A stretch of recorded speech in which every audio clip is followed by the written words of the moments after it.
Welcome to Get Your FRQ On. This question is from the 2003 B exam. It's question 3, and it is calculator active.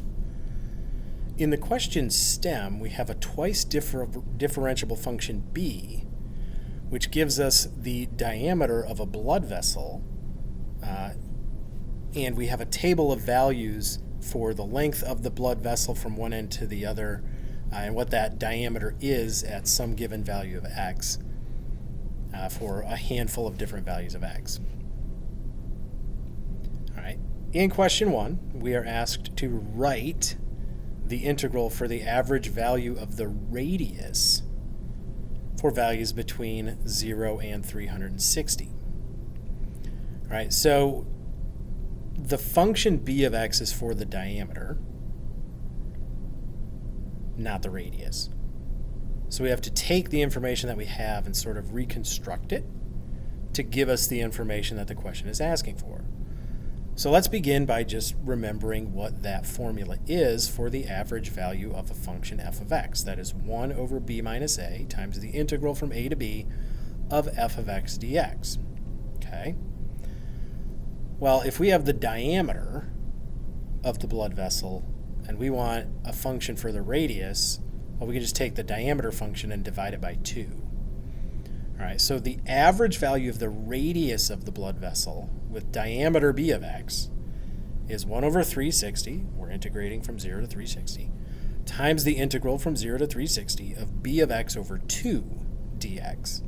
This function right here is essentially a function that tells us the radius of the blood vessel at any given point between x equals 0 and x equals 360. In part B of the question, we are asked to use a midpoint Riemann sum to approximate the value that we found in A, or the integral, using 3 equal subintervals. All right, so we have this integral that we're trying to find, 1 over 360 times the integral from 0 to 360 of b of x over 2 dx.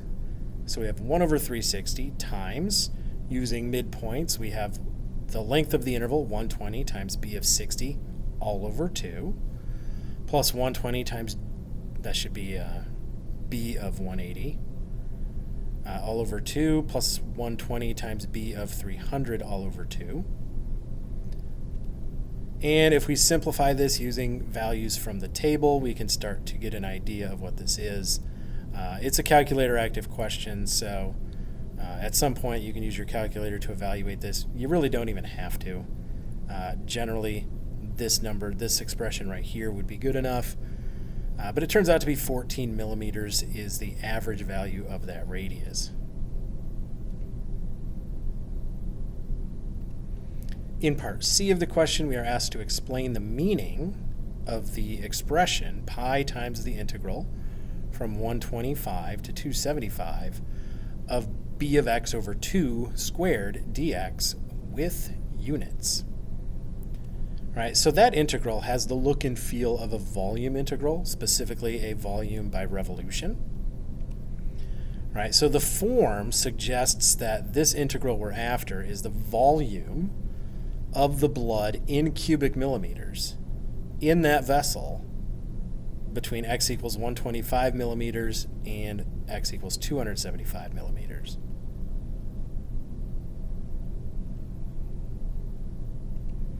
In part D, we are asked to explain why the second derivative of b of x equals 0 for at least one value of x between 0 and 360. All right, now keep in mind, we are given that b of x is twice differentiable. All right, so we're given that b of x is twice differentiable, therefore, we know that b of x and b prime of x are also continuous. This is one of those questions where differentiability implies continuity. You're given that the function is differentiable. You need to do something that assumes continuity, and then you have to explicitly state that the function is continuous and how you know it's continuous. How do we know b of x and b prime are continuous? Because b of x is twice differentiable. All right, so looking at the table, b of 60 and b of 180 are both 30, So there has to be some x value between 60 and 180 where b prime of x, or in this case, we'll call it c1, where b prime of c1 is 0. Right? Because these two values are the same, we're basically applying Rolle's theorem or the mean value theorem. So somewhere between 60 and 180 is some number, c1, where b prime of c1 is in fact 0. But we can apply the same reasoning to the interval from 240 to 360.